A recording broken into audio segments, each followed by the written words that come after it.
नमस्कार। इन विशेष समाचारों में आप सभी का बहुत स्वागत है। मैं हूं जया सिन्हा, मेरे साथ हैं अतुल। शुरुआत करेंगे सुर्खियों के साथ। डोनाल्ड ट्रंप ने ईरान इजरायल संघर्ष विराम की घोषणा की। कहा, दोनों देश 12 दिन के संघर्ष को समाप्त करने पर हुए सहमत।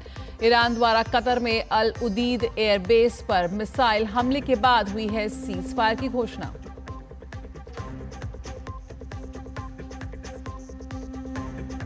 भारत की ओआईसी को दो टूक।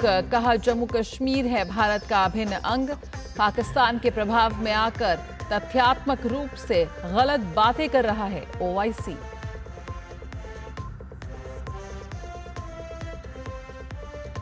केंद्रीय गृह मंत्री अमित शाह आज वाराणसी में मध्य क्षेत्रीय परिषद की 25वीं बैठक की करेंगे अध्यक्षता।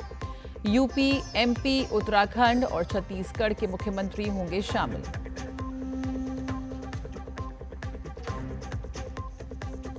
मौसम विभाग ने कहा, उत्तर पश्चिम भारत के कई हिस्सों में मानसून के आगे बढ़ने के लिए परिस्थितियां अनुकूल।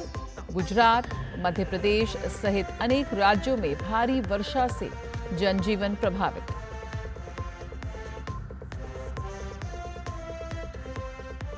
और लीड्स क्रिकेट टेस्ट का आज आखिरी दिन। भारत ने इंग्लैंड को 371 रन का दिया लक्ष्य। जीत के लिए इंग्लैंड को 350 रन की जरूरत।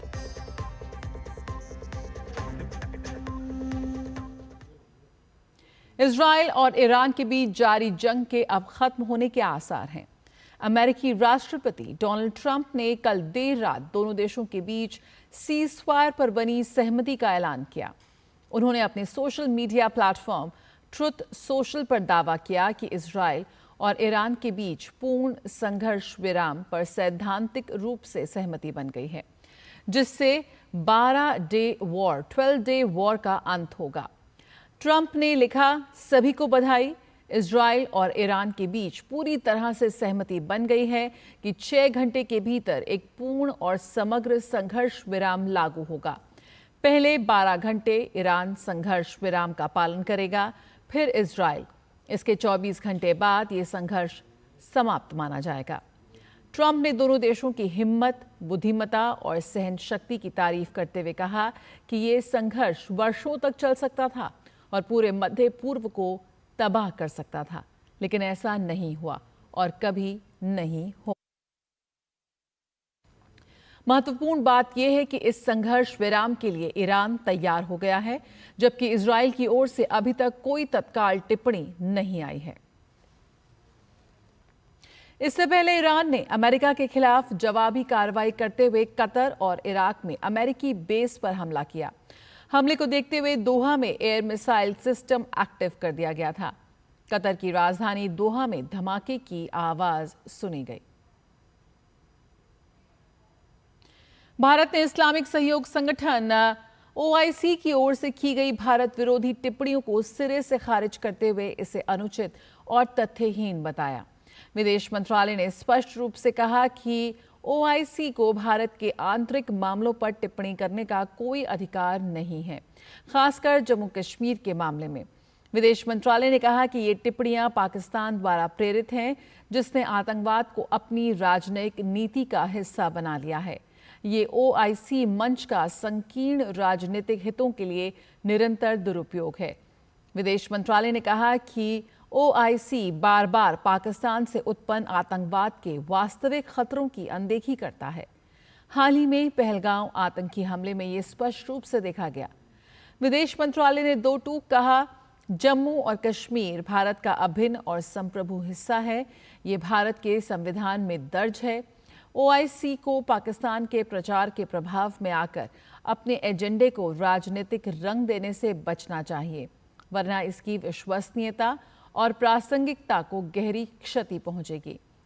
बता दें कि ओआईसी खुद को मुस्लिम जगत की सामूहिक आवाज कहता है और इसके 57 सदस्य देश हैं। भारत ने बार बार कहा है कि ओआईसी को पाकिस्तान जैसे देशों का उपकरण नहीं बनना चाहिए, जो अपने संकीर्ण राजनीतिक एजेंडे के तहत भारत के खिलाफ झूठे और पक्षपाती प्रस्ताव पारित कराते हैं। भारत के दो महान आध्यात्मिक और नैतिक नेताओं श्री नारायण गुरु और महात्मा गांधी के बीच हुए ऐतिहासिक वार्तालाप के शताब्दी समारोह का आज शुभारंभ होगा।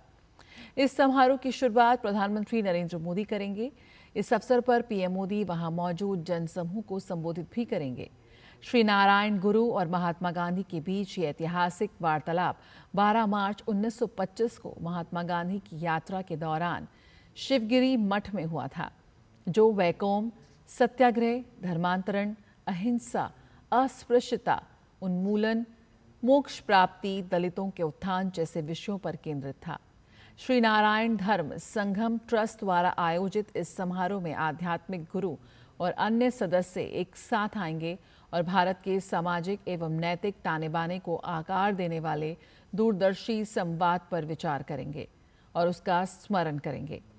ये श्री नारायण गुरु और महात्मा गांधी दोनों द्वारा समर्थित सामाजिक न्याय, एकता और आध्यात्मिक सद्भाव के साझा दृष्टिकोण के लिए एक महत्वपूर्ण श्रद्धांजलि है।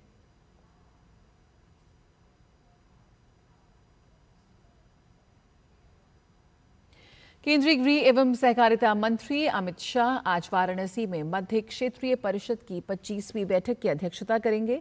इसमें उत्तर प्रदेश के सीएम योगी आदित्यनाथ, मध्य प्रदेश के मुख्यमंत्री मोहन यादव, उत्तराखंड के सीएम पुष्कर सिंह धामी और छत्तीसगढ़ के सीएम विष्णुदेव साय बैठक में शामिल होंगे।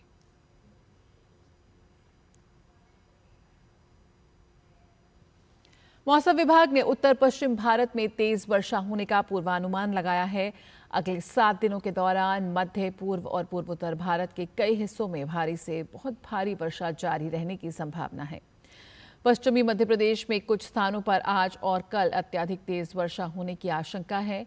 मौसम विभाग ने कहा कि अगले 2 दिनों के दौरान पंजाब, हरियाणा, चंडीगढ़, दिल्ली, पश्चिमी उत्तर प्रदेश, हिमाचल प्रदेश और जम्मू में दक्षिण पश्चिम मानसून के आगे बढ़ने का अनुमान है। दिल्ली समेत पूरे एनसीआर में आने वाले दिनों में अधिकतम और न्यूनतम तापमान में गिरावट दर्ज की जाएगी। मौसम विभाग ने आज और कल के लिए बारिश का येलो अलर्ट जारी किया है। तापमान थोड़ा कम होकर अधिकतम 34 और न्यूनतम 27 डिग्री रहेगा। पूरे दिन सुबह से लेकर रात तक हल्की से मध्यम बारिश और गरज चमक के साथ तेज हवा चलने की संभावना है। दिन भर बादल छाए रहेंगे, जिससे गर्मी में राहत मिलेगी। और लीड्स के हेडिंग्ले में भारत इंग्लैंड के बीच खेला जा रहा एडिसन तेंदुलकर ट्रॉफी का पहला टेस्ट मुकाबला रोमांचक हो चला है। भारत ने इंग्लैंड को जीत के लिए 371 रन का लक्ष्य दिया है। चौथे दिन का खेल समाप्त होने तक इंग्लैंड ने दूसरी पारी में बिना किसी नुकसान के 21 रन बना लिए हैं। इंग्लैंड टीम जीत से 350 रन दूर है। 5वें दिन का खेल दोपहर 3:30 बजे से खेला जाएगा। इंग्लैंड आज 21 रन से आगे खेलना शुरू करेगी। जैक क्रॉली 12 और बेन डकेट 9 रन पर नाबाद हैं। इससे पहले दूसरी पारी में केएल राहुल 137 रन और ऋषभ पंत ने 118 रन की शानदार शतकीय पारी खेली है। इंग्लैंड से ब्रायडन कार्स और जोश टंग ने 3-3 विकेट झटके। शोएब बशीर को 2 विकेट मिले। पहली पारी में इंग्लैंड 465 और भारत 471 रन पर ऑल आउट हो गई थी। भारत को पहली पारी में 6 रन की बढ़त मिली थी। इन विशेष समाचारों में फिलहाल इतना ही। मुझे और अतुल को दीजिए इजाजत। नमस्कार।